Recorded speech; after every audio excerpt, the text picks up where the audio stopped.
you very much. We have comprised like 150 employee experience related terms in our employee experience glossary that is reachable through Pisano website. My colleague has just shared the link with you as in Turkish and in English, and it will be updated continuously. It is the first written source for employee experience in terms of glossary in Turkey. So I hope it'll be beneficial for every experience enthusiast. Okay, so welcome to the employee experience session. I'm really glad that you could make it. I'm really glad myself to be here, as a matter of fact. Let me introduce myself to you real quickly. I'm an HR professional with 20 years of background, but my last 3 years have been heavily invested in the employee experience domain. When I say heavily invested, I mean I live in employee experience domain day in and day out. It's my passion, and I take it as a mission to spread the word, especially in Turkey, about employee experience to as many people as possible, to create better awareness, higher competency and ownership in the Turkish workforce market and employment market. Okay, so without further ado, let me share my screen and let's get back to our presentation.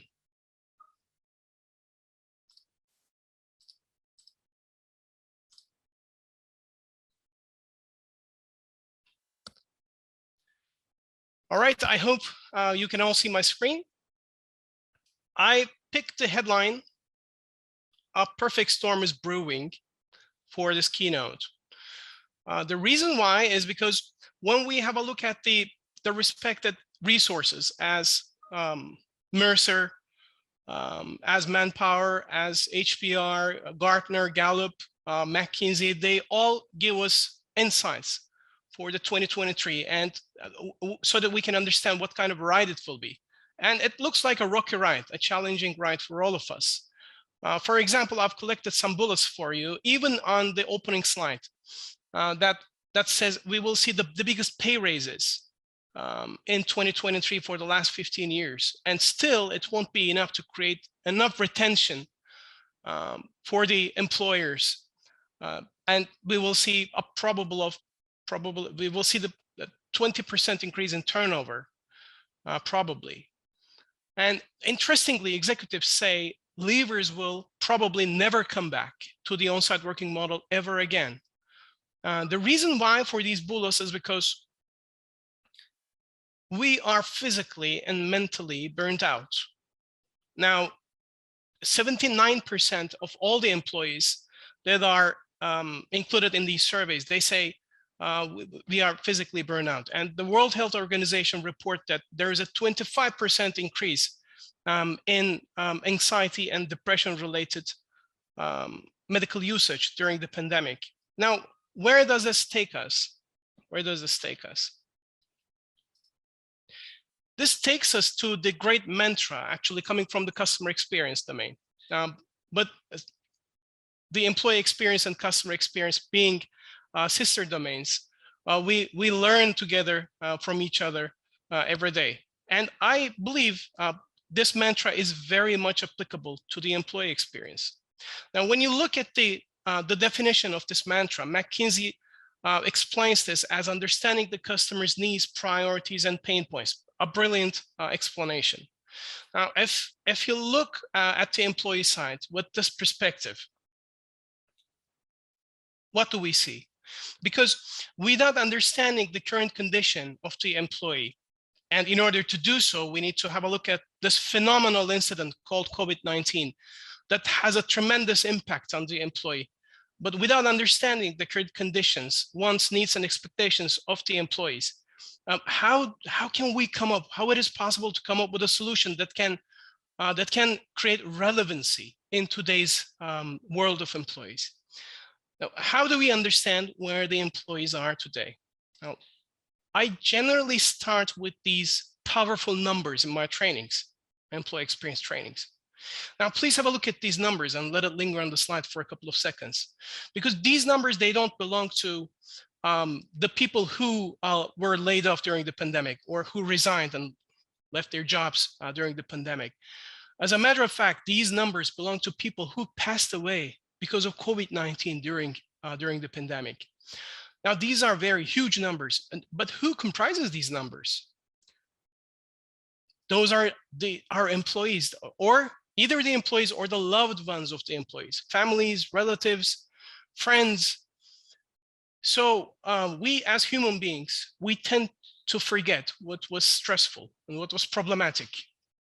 But probably there are so many sad things in the life that if we keep remembering them all the time, it'll probably drive us crazy. So as a defense mechanism, we tend to forget what is stressful. But in my trainings, I deliberately try to make sure that we don't forget and remember these numbers, because these are the breaking points to better understanding where the employee is today and why she doesn't respond to what we offer in a way that we used to receive pre-pandemic, but they're reacting differently now. But why? This is the number one step to understand why, because they've been under a tremendous pressure for quite some time now. So I will ask you a powerful question. Again, I open my trainings with these questions. They leave a tremendous impact. Do you think the employees that we sent home at the starting point of the pandemic, March 2020, and now we're calling back to the offices, do you think that they're still the same people? Well, let me tell you, because they're not. Well, technically, yes, of course, they're the same people, but conditions, expects, wants, and needs, we're looking at a totally different personas right now. And now that the target audience needs, wants, and priorities, pain points, now that they change, experience design should change. What has caused this tremendous change? Well, the pressure in the boiler has been building up for some time now, but what was the factors that drive that pressure? Let me share with you some of them. It's quite a crowded slide, but we will go through it all together. So let's start from the lower left-hand side, okay? There are two ends of a rope now, almost ruptured because of the great tension. One end is March 2020, starting point of the pandemic, and the other end is, let's say now, today, okay? What happened in the meantime, in the timeline? If you have a look at the lower left-hand side, the financial perspective of the pandemic, it affected people in a huge way. 54% said their life turned upside down. They could earn less, their job stopped, they could work less hours, they could work short, but 54% said their life turned literally upside down. These are from the Gallup, and these were conducted with the hundreds of thousands of people. So we're looking at some quite serious research here. But not only money-wise, monetary-wise, but even emotional-wise, there was quite a stress on this rope that you see now that is holding this last strand. Because 40% said emotion-wise, the question is this: how did you feel throughout the day? What was the strongest emotion that you felt throughout the day yesterday, okay, during the pandemic? And here is the answer. 40% said the strongest emotion they had in a regular day was anxiety, stress, anger, and grief. Think about that. Throughout the day, the strongest emotion that you have is anxiety, stress, anger, and grief. Now, 40% reported work-life balance is no more. 37% said they no longer trusted their manager because of this work-life balance invasion, because of micromanagement. If you remember, there were quite a few employers who used tracking softwares. Those were the days. Now, 41% said they no longer trusted the team because they felt left alone, they felt isolated, they felt something is going on and they're out of it. So there were some trust issues. Now, 79 said they experienced severe burnout. We talked about this in the opening slide, if you remember. Here comes very interesting ones. 52% questioned the meaning of work. What does work mean? What does employment mean? What does workplace mean? Now, these terms, they need to be reset, and we need to reconsider what do they mean to us in today's world. But they absolutely mean something different when compared to pre-pandemic. That's for sure. 65% reconsidered the priority of work. 62, okay, have a look at this one, please. 62% longed for a big change in their lives. Could you relate to that? And I can easily relate to that. Now, 21%, only 21% felt engaged to their employers. If you follow Gallup, you will immediately understand what this stat means. Because although $1 billion investment is made in engagement-related works, only in America, on an annual basis, for the last 2 decades, for 20 years, worldwide engagement is 20%. This is even worse for a MENA region, Turkey being a part of MENA region for Gallup. We have 15% engagement, and 33% felt hopeful about the future. The question here is, how would you rate your happiness today in your current life, and how would you be hopeful about the next 2 years being better when compared to today? And only 33% felt hopeful about the future being better than today. And this is worldwide. MENA region is only 23%. So we're looking at a picture where employee is not engaged, is not hopeful, living a severe burnout.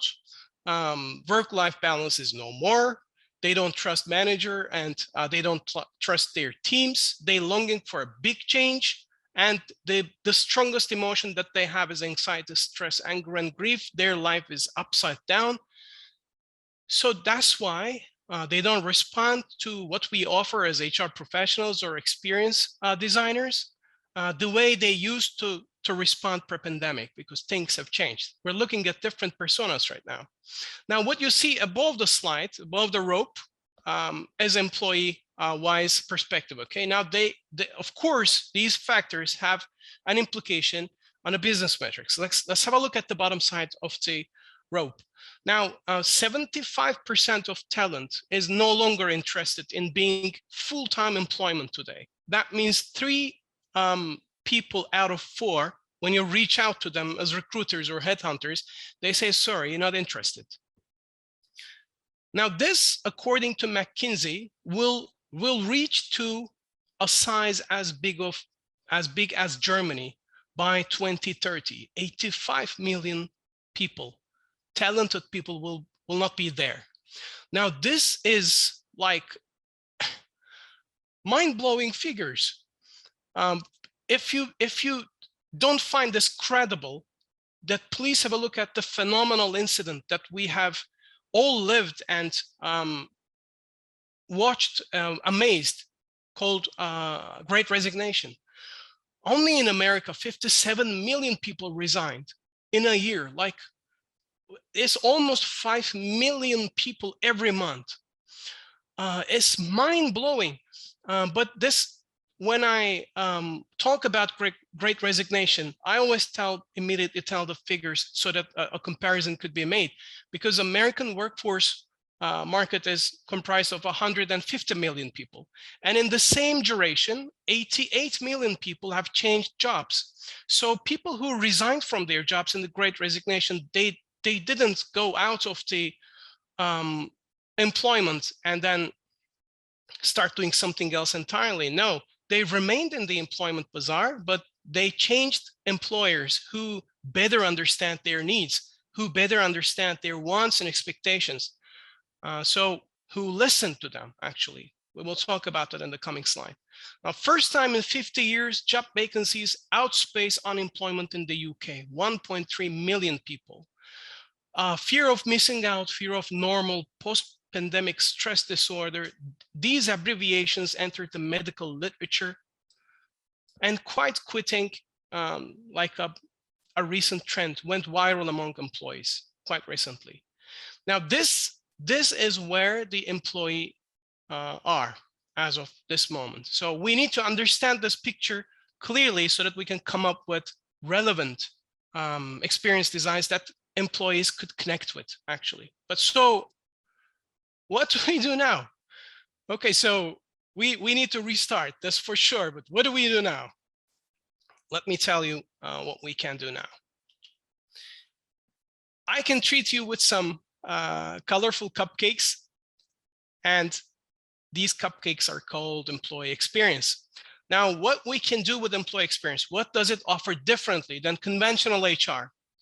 Now, first off, it offers us to listen to the voice of employee. Just like the customer experience, VOC, we have VOE. Listen to understand, listen to build empathy, because otherwise you cannot be with the user.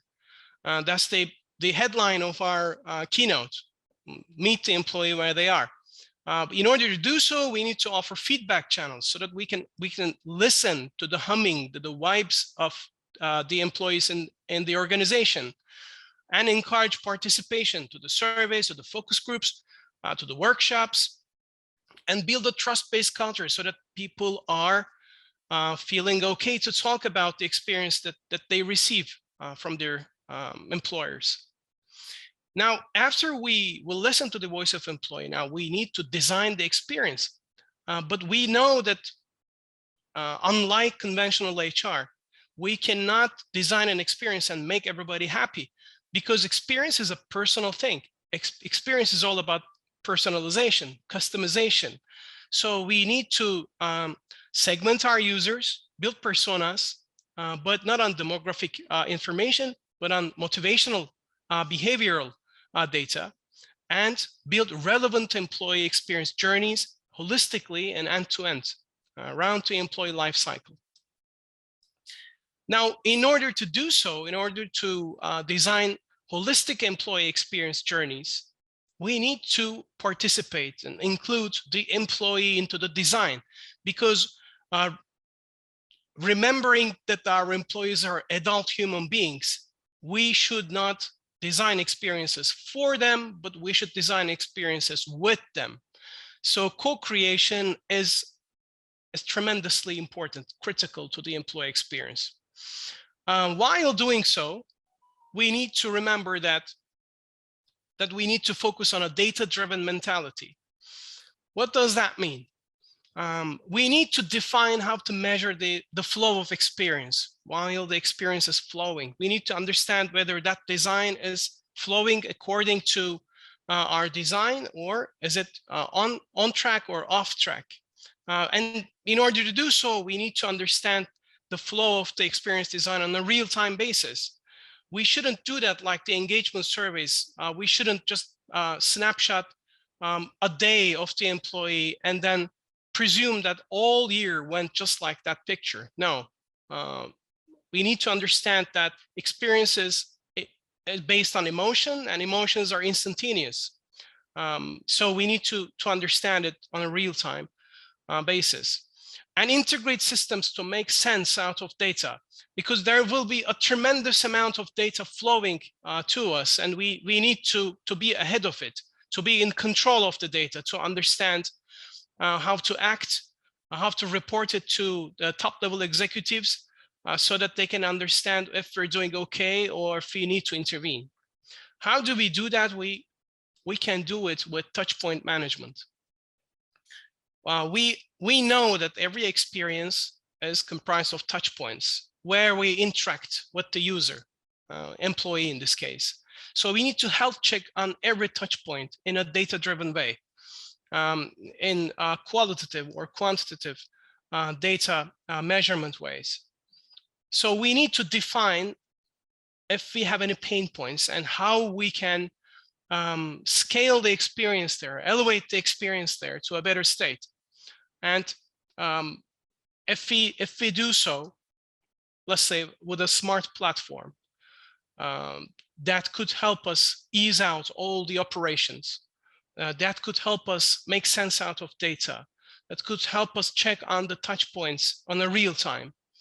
than the employee experience, which is a data-driven discipline, as I always say, could really shine and show us its real potential.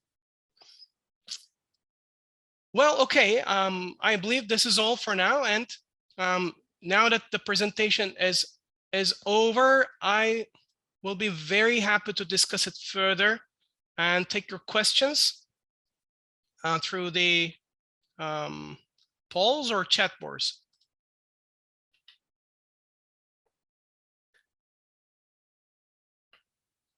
Okay, the question part, okay? If you can open up the question and answers section on Zoom, you can direct if you have any questions there, and I'll be really happy to open up. Okay, one word, fabulous presentation, Zekaria, thank you very much, and storytelling, thanks for your great efforts. You're very welcome. I wonder, do you think 85 million people talent gap will deteriorate the further survey results in many metrics in employee experience? Well, that's a good question. It's a very good question. I don't know, honestly, if it will deteriorate. We will see. But what's more important to me is we need to do something about that 85 million people talent gap that is coming. So we either need to automate or digitalize the operational jobs, just like the McKinsey report offers in this work, and reskill, upskill the people that have outdated skill set today, and then make them ready to the future with better equipped skill sets and competency sets. Doğukan, thanks for a valuable presentation. How do you evaluate the new era approaches of companies? How aware are they of this change? Amazing question. Thank you so much, because they're not. Now, what I do, I try to share employee experience centric posts on LinkedIn every week on a regular basis. I try to go and talk on summits. I try to make podcasts. I try to do everything that I can in my power to make employee experience better known in Turkey and around the world. But employers and organizations, they don't take this as seriously as they should today. Jacob Morgan says if organizations do not take the experience-centric mindset in their agendas in very near future, they probably will have no future. It is that serious, because I believe, I totally agree with Jacob Morgan and Ben Witter, and I believe that experience-centric works are not a nice and right way to do. It's the only way of doing business in today's world if you want to get over the problems that we live today in the workforce market.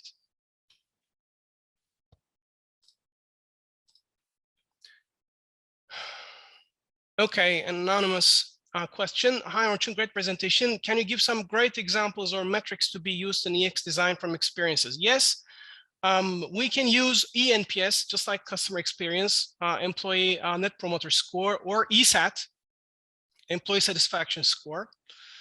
Those will be two great metrics. And if you could also follow the trend for those two metrics, they can be amazingly effective.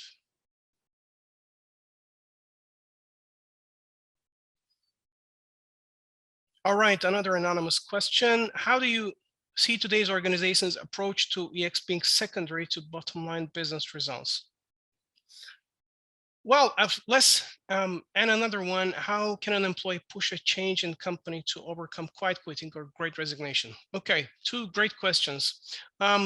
Let's answer the first question this way. What is the effect of employee experience on business metrics?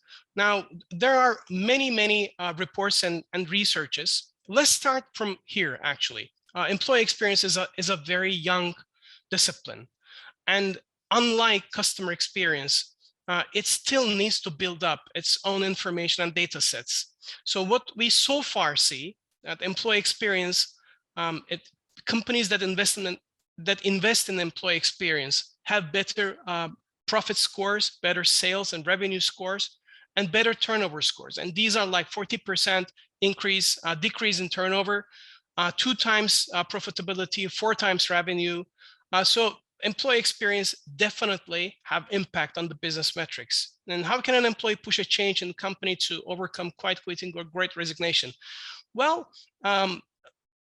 instead of answering this question on an employee perspective, let me, if you allow me, answer this question from an employer perspective.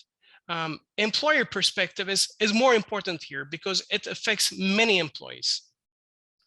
And since we have talked about co-creation, where the employee and organization are a part of this dance, this beautiful dance, if we can listen to each other, not with an agenda, but starting from a mutual common ground, not from what we as the employer want, need, or expect, but from the employee's side, employee's perspective, what he needs, what is the need, want, and expectation on the employee side, how we can come together, how we can create common ground.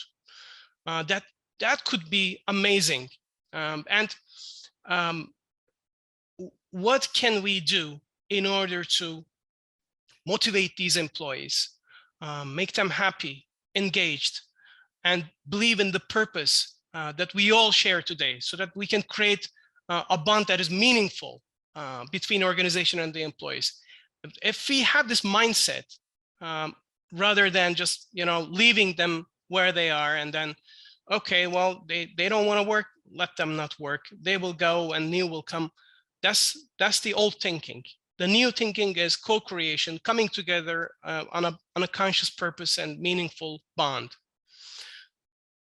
Where should a company start to improve the employee experience? Okay, this is a very good question, everyone. Thank you very much. The first step to create a very good employee experience is actually realizing that it's the only way.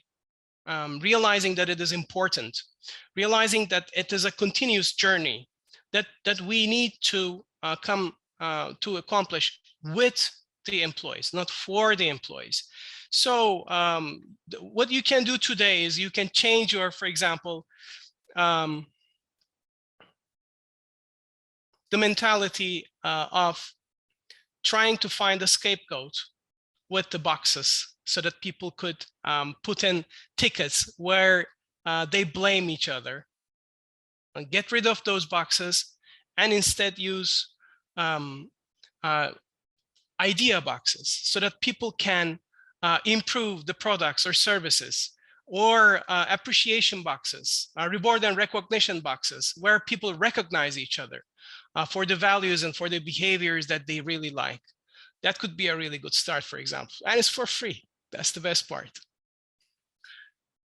Thank you for the presentation, Tarık Izabük. Thank you for the presentation. You talk about to co-create design with them, for them. I think for this, employees need to be aware of themselves. What can be done to raise self-awareness? They're adult human beings, Tarık, with all due respect. The best thing to do is to talk with them, tell them, explain them, and ask for their help. Okay, if you could have a moment and answer to our poll, I would be really grateful. Would you like to know the latest updates about Pisano CX developments? Thank you so much for being here, being with us on this session.